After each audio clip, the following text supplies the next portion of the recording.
we just got the biggest update ever because Xbox Cloud Gaming is coming to the Quest 2. But we also got a new upgrade to hand tracking and Windows 11 coming to the Quest 2 as well. So let's dive right into it. Mark Zuckerberg just made a major announcement because Xbox Cloud Gaming Service is coming to the Quest platform, which will allow users to stream 2D games from the cloud and play them on a larger screen in virtual reality. And Xbox Cloud Gaming integrates with Microsoft's Xbox Game Pass service, which will offer a large rotating selection of different games under a monthly subscription. And this service will both be available for the Quest 2 as well as the new Quest Pro. So soon you will be able to play Halo with your VR headset and an Xbox controller connected. Nice.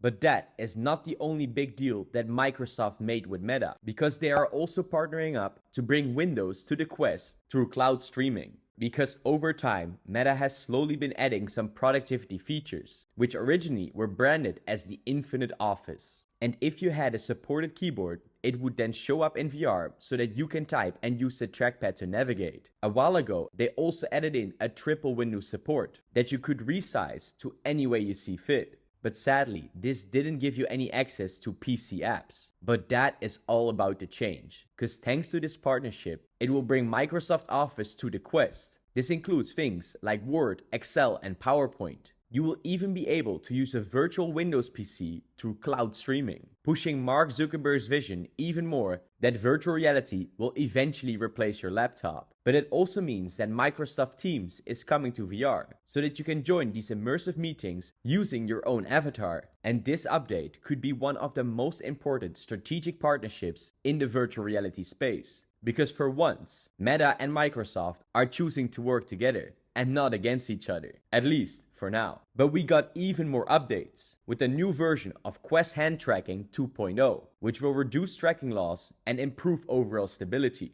The previous version, known as Hand Tracking 2.0, arrived on the Quest 2 earlier this year. And with this update, it could handle your hands moving very quickly, or even one hand covering the other, which were scenarios that previously would cause the tracking to temporarily break. So it made the hand tracking much more practical to use, and it enabled new actions like clapping or counting on your fingers. But now we got the next version, known as the Hand Tracking 2.0.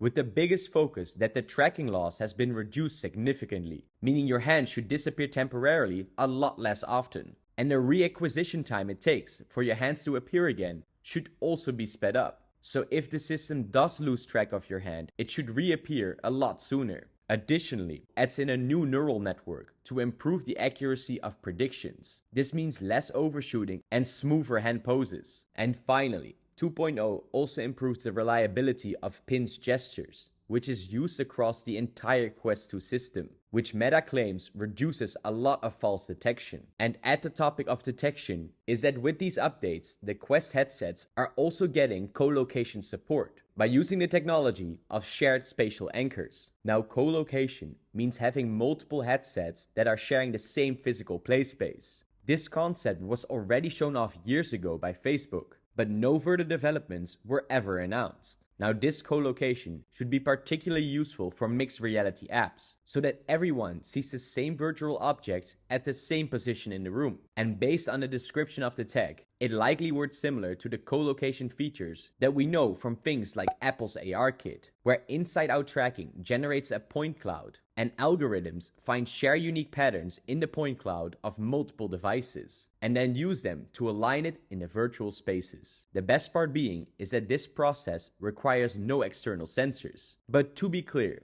this is a developer-side feature that will require apps to specifically support it, and is meant to place virtual content at a specific position in your room so that it stays there the next time you use the app. But of course, this can also be used when we finally get more control of our home environment, which directly leads into the next part of this update, because Horizon Worlds is getting 3D model importing, which should improve the graphics quality a lot. Because this update will allow creators to import textured 3D models made in professional PC software, instead of having to build everything from shapes inside virtual reality. Today, Horizon Worlds works very similar to Rec Room, allowing users to create social experience inside VR by using their controllers so that they can manipulate and play shapes inside virtual reality. But its low graphics were faced with a widespread ridicule when Mark Zuckerberg shared a screenshot that showed off its low resolution. And the ability to import models and textures should enable worlds to look significantly better.